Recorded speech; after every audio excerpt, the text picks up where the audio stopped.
வணக்கம். வேல்டென்ற செய்திகளுடன் நான் நிரோஷன். முதலில் தலைப்புச் செய்திகள். ஐரோப்பாவுக்கு எதிரான போரில் புட்டின் ஐநாவில் எச்சரிக்கை.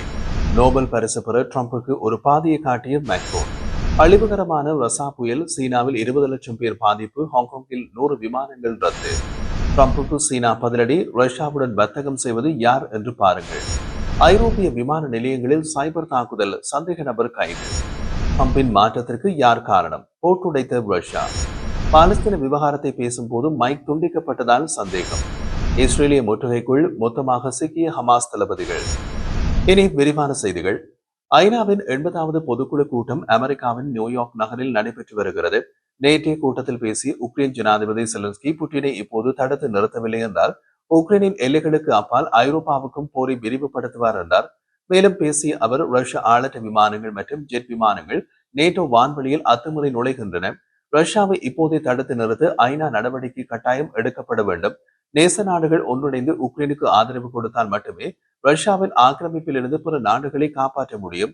ஜோர்ஜியா மற்றும் பெலரூஸ் ஆகிய நாடுகளை புட்டினின் ஆதிக்கத்திலிருந்து காப்பாற்றும் வாய்ப்பை மேற்குலகம் ஏற்கனவே தவறவிட்டது. அதேபோல் ஐரோப்பிய நாடுகள் மோல்டோவாவையும் ரஷ்யாவிடம் இழந்துவிடக் கூடாது. ஆயிரக்கணக்கான உக்ரைன் குழந்தைகளை ரஷ்யா கடத்தி சென்றுள்ளது.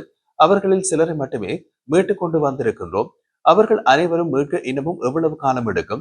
அவர்களை நாம் மீட்பதற்குள் தங்கள் குழந்தை பருவத்தை அவர்கள் கடந்து விடுவார்கள் போல் தெரிகின்றது. தற்போது உலகின் ராணுவ தொழில்நுட்பம் வளர்ந்து வருவதால் மனித வரலாற்றிலேயே மிக அழிவுகரமான ஆயுத போட்டியில் வாழ்கின்றோம். யார் உயிர் தப்புகிறார்கள் என்பதை ஆயுதங்களை தீர்மானிக்கின்றன. ஆளற்ற விமானங்கள் போன்ற ஆயுதங்கள் பாரம்பரிய போர்களை விட அதிக ஆபத்தை உருவாக்குகின்றன. ராணுவ ஆயுதங்களில் செயற்கை நுண்ணறிவு AI பயன்படுத்தப்படுவது குறித்து சர்வதேச விதிகள் தேவை. சர்வதேச அமைப்புகள் உக்ரைனுக்கு பாதுகாப்பு உத்தரவாதங்கள் வழங்குவதில் மிகவும் பலவீனமாக செயற்படுகின்றன. நேட்டோவில் இருப்பது மட்டுமே பாதுகாப்பை கொடுக்காது என்று தெரிவித்தார். அமெரிக்க ஜனாதிபதி டொனால்ட் ட்ரம்ப் தான் ஜனாதிபதியாக பதவியேற்ற பின்னர் 7 மாதங்களில் 7 போர்களை நிறுத்தியுள்ளேன். இந்தியா பாகிஸ்தான் போரும் என்னால் தான் தீர்க்கப்பட்டது என்று தொடர்ந்து சொல்லி வருகின்றார். ஐநா சபை கூட்டத்திலும் அவர் இதே கருத்தை தெரிவித்திருந்தார். ஆனால் ட்ரம்பின் கூற்றை இந்தியா நிராகரித்துள்ளது. 7 போர்களை நிறுத்திய தனக்கு நோபல் பரிசு வழங்க வேண்டும் என்று ஜனாதிபதி ட்ரம்ப் தனது ஆசையை வெளிப்படுத்தியுள்ளார்.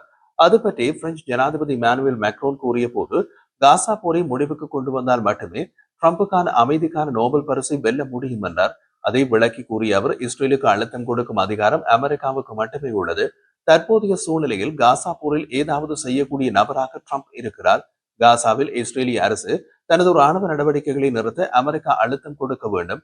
அமெரிக்கா இஸ்ரேல் மீது அதிக செல்வாக்கை வைத்திருக்கின்றது. காசா மோதலை நடத்த அனுமதிக்கும் ஆயுதங்களை இஸ்ரேலுக்கு நாங்கள் வழங்குவதில்லை. நாங்கள் ஒருபோதும் செயலற்றவர்களாக இருக்க மாட்டோம். எப்போதும் பிரான்சின் நலன்களை பாதுகாப்போம் என்றும் தெரிவித்தார். தென்கிழக்காசியாவில் ரகசா புயல் கடும் பாதிப்புகளை ஏற்படுத்தி வருகின்றது.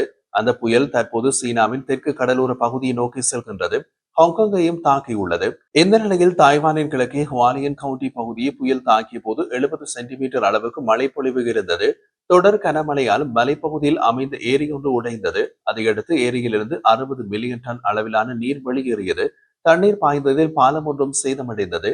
ஏரியிலிருந்து வெள்ள நீர் குவாங்பூ நகருக்குள் புகுந்து நகரையை புரட்டி போட்டது. இதில் சிக்கி 14 பேர் உயிரிழந்தனர். 124 பேரை காணவில்லை. 1000 பேர் வசிக்கக்கூடிய தமா கிராமம் முழுவதும் வெள்ளத்தில் மூழ்கியுள்ளது. இந்த நிலையில் புயல் தாய்வானை கடந்து சீனாவை நோக்கி பயணிக்கின்றது. இந்த ஆண்டின் வலுவான புயலாகவும் இது பார்க்கப்படுகிறது. இதனால் ஹாங்காங்கில் கடல் அலைகள் கடுமையாக உயர எழுந்தன. ஹாங்காங்கின் சர்வதேச விமான நிலையத்தில் நூற்றுக்கணக்கான விமானங்கள் ரத்து செய்யப்பட்டது. இந்த புயலின் போது மணிக்கு 185 கிலோமீட்டர் வேகத்தில் காற்று வீசியது. இது 230 கிலோமீட்டர் வரை வேகம் எடுக்கும் என்றும் தெரிவிக்கப்பட்டது. சீனாவின் கடலோர பகுதியை புயல் நெருங்கியுள்ளது. நாளை காலை வரை புயலின் தாக்கம் இருக்கும் என்றும் தகவல்கள் தெரிவிக்கின்றன. அமெரிக்காவும் ஐரோப்பிய யூனியன் நாடுகளும் ரஷ்யாவுடன் தொடர்ந்து வர்த்தகம் செய்து வருகின்றன என்று அமெரிக்க ஜனாதிபதி டொனால்ட் ட்ரம்புக்கு சீனா பதிலடி கொடுத்துள்ளது. ஐநா பொதுசபை கூட்டத்தில் பேசிய ட்ரம்ப் உக்ரைனுக்கு எதிராக போரை நடத்த சீனாவும் இந்தியாவும் ரஷ்யாவுக்கு நிதி உதவி அளிக்கின்றன. ரஷ்யாவிடம் இருந்து பெருமளவில் இரு நாடுகளும் கச்சா எண்ணெய் வாங்குவதன் மூலம் கிடைக்கும் நிதியில்தான் ரஷ்யா போரை நடத்துகிறது என்று குற்றம் சாட்டினார். புதன்கிழமை பெய்ஜிங்கில் செய்தியாளர்களை சந்தித்த சீன வெளியுறவு அமைச்சின் செய்தி தொடர்பாளர் ஜி ஜியாகுன் கூறிய போது ரஷ்யாவுடன் நல்லுறவை பேணுவதன் மூலம் சீன நலனும் சீன நிறுவனங்களின் நலனும் பாதுகாக்கப்படுகின்றன. அமெரிக்காவும் ஐரோப்பிய யூனியனும் எப்போதும் ரஷ்யாவுடன் வர்த்தக உறவை பேணி வருகின்றன. இப்போது ரஷ்யாவிடம் இந்த நாடுகள் தொடர்ந்து வர்த்தகம் செய்துதான் வருகின்றன. எந்த ஒரு மூன்றாவது நாட்டுக்கு எதிராகவும் சீனா ஒருபோதும் செயற்பட்டது இல்லை. பிற நாட்டு விவகாரங்களில் தேவையில்லாமல் தலையிடுவது இல்லை. எங்கள் நாட்டின் நலனை பாதுகாக்க எங்களுக்கு முழு உரிமை உள்ளது என்றார். ஐரோப்பாவின் முக்கிய விமான நிலையங்களில் பயணிகள் உள்நுழைவு அமைப்புகளை குறிவைத்து நடத்தப்பட்ட இணையவழி தாக்குதல் தொடர்பாக ஒருவர் பிரிட்டனில் கைது செய்யப்பட்டுள்ளார். இது குறித்து பிரிட்டிஷ் தேசிய குற்றத்தடுப்பு முகமை வெளியிட்டுள்ள அறிக்கையில், ஐரோப்பிய விமான நிலைய இணையவழி தாக்குதல் தொடர்பாக வெஸ்ட் சசெக்ஸ் மாவட்டத்தில் சுமார் 40 வயது நபர் ஒருவர் கைது செய்யப்பட்டார். இந்த சம்பவம் மிகப்பெரிய சதியின் ஒரு பகுதியா என்பது குறித்து விசாரணை நடைபெற்று வருகிறது என்று தெரிவிக்கப்பட்டுள்ளது. பெல்ஜியத்தின் தலைநகர் பிரசல்ஸில், பிரிட்டனின் லண்டன், ஜெர்மனியின் பெர்லின் உட்பட ஐரோப்பிய நகரங்களில் சர்வதேச விமான நிலையங்களில் வெள்ளிக்கிழமை இரவு இணையவழி ஊடுருவல் தாக்குதல் நடத்தப்பட்டது. இதில் மின்னணு முறைமையிலான பயணிகளின் உள்நுழைவு, செக்-இன் மற்றும் போர்டிங் நடைமுறைகள் பாதிக்கப்பட்டன. இதனால் விமான போக்குவரத்து மிகவும் தாமதமாகி பயணிகள் கடுமையாக பாதிக்கப்பட்டனர். ரஷ்யாவிடமிருந்து உக்ரைன் இழந்த அனைத்து இடங்களையும் எளிதாக மீட்கலாம் என்று அமெரிக்க ஜனாதிபதி டொனால்டு டிரம்பின் கருத்துக்கு ரஷ்ய ஜனாதிபதி மாளிகை கடும் எதிர்ப்பு தெரிவித்துள்ளது. கிழக்கு ஐரோப்பிய நாடான உக்ரைன், ரஷ்யா இடையிலான போர் 3 ஆண்டுகளை கடந்து தொடர்கின்றது. ரஷ்யா கேட்கும் நிலப்பகுதிகளை விட்டுக் கொடுத்துவிட்டு போரை முடிவுக்கு கொண்டு வாருங்கள் என்று உக்ரைனிடம் அமெரிக்க ஜனாதிபதி டொனால்டு ட்ரம்ப் கூறி வந்தார். இந்த நிலையில் நியூயார்க்கில் நடைபெற்ற ஐநா பொதுசபை கூட்டத்தில் கலந்து கொண்ட ட்ரம்ப் அனைவரும் ஆச்சரியப்படும் விதத்தில் உக்ரைன் தான் இழந்த நிலப்பகுதிகளை ஐரோப்பா மற்றும் நேட்டோவின் ராணுவ ஒத்துழைப்பு உதவியுடன் மீட்கலாம் என்று குறிப்பிட்டார்.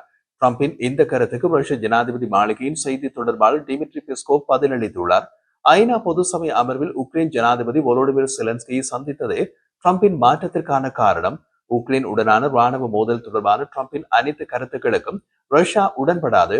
ரஷ்யாவை ஒருங்கிணைந்த ஐரோப்பாவின் ஒரு பகுதிதான். அதனால் ரஷ்யாவின் பாதுகாப்பை விலையாக கொடுத்து தங்கள் பாதுகாப்பை ஐரோப்பிய நாடுகள் உறுதி செய்ய முடியாது என்று அவர் கூறினார். ஐநா பொது சபையின் 80வது கூட்டம் அமெரிக்காவின் நியூயார்க்கில் நடக்கின்றது. இதில் பாலஸ்தீனத்தை தனி நாடாக அங்கீகரிப்பது, காசா மோதலை முடிவுக்கு கொண்டு வருவது குறித்து விவாதிக்கப்படுகிறது. இதில் பங்கேற்ற பல்வேறு நாடுகளை சேர்ந்த தலைவர்கள் பாலஸ்தீனத்தை தனி நாடாக அங்கீகரிப்பதாக தெரிவித்தனர். மேலும் காசா மீதான போரை இஸ்ரேல் உடனடியாக நிறுத்த வேண்டும் எனவும் ஐரோப்பா, கனடா மற்றும் மேலை நாடுகளின் தலைவர்கள் பலர் தெரிவித்தனர். காசா போர் குறித்து தலைவர்கள் பேசிக் கொண்டிருந்த போது கூட்ட அரங்கில் தொடர்ச்சியாக ஏற்பட்ட தொழில்நுட்ப கோளாறுகளால் உலக தலைவர்களின் பேச்சை முழுமையாக கேட்க முடியாமல் இருந்தது. குறிப்பாக துருக்கி ஜனாதிபதி எர்டோகன் காசாவில் நடப்பது இஸ்ரேலின் இனப்படுகொலை என்றும் பாலஸ்தீனத்தை உடனடியாக அங்கீகரிக்க வேண்டும் என்றும் வலியுறுத்தும் போது அவரது மைக் துண்டிக்கப்பட்டது. கனடிய பிரதமர் மார்க் கார்னி பாலஸ்தீன அரசை முறையாக அங்கீகரிப்பதாக அறிவித்து சில நிமிடங்களில் அவரது மைக் இணைப்பும் துண்டிக்கப்பட்டது. இந்தோனேஷிய ஜனாதிபதி உட்பட பேசும் போது இது போன்ற தடை ஏற்பட்டது. இது பல்வேறு சந்தேகங்களுக்கும் யூகங்களுக்கும் ஏற்பட வழிவகுத்தது.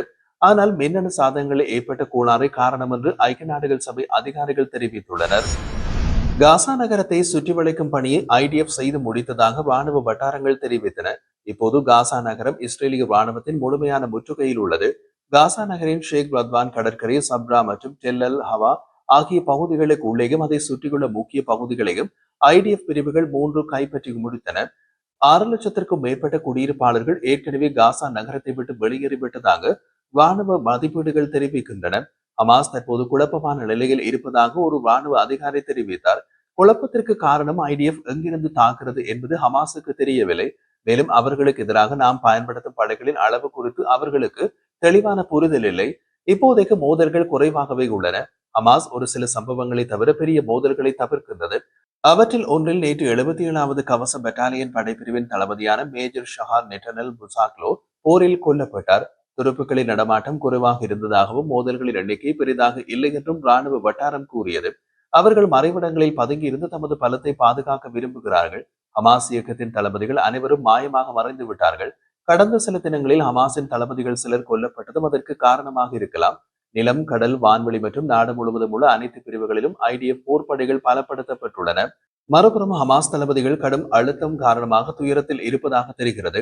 காசா நகரத்தில் உள்ள வட்டாரங்கள் ஹமாஸ் பொதுமக்களை வன்முறையை பயன்படுத்தி காசா நகரத்தை விட்டு வெளியேறாமல் நகரில் தங்க வைக்க அழுத்தம் கொடுப்பதாக கூறுகின்றன என்று தெரிவித்தார். காசா நகரை இஸ்ரேலிய ராணுவம் முற்றுகையிட்டுள்ளதால் ஹமாஸ் இயக்கத்தினர் நகரை விட்டு வெளியேற முடியாமல் உள்ளே சிக்கிக் கொண்டதாகவும் அவர் தெரிவித்தார்.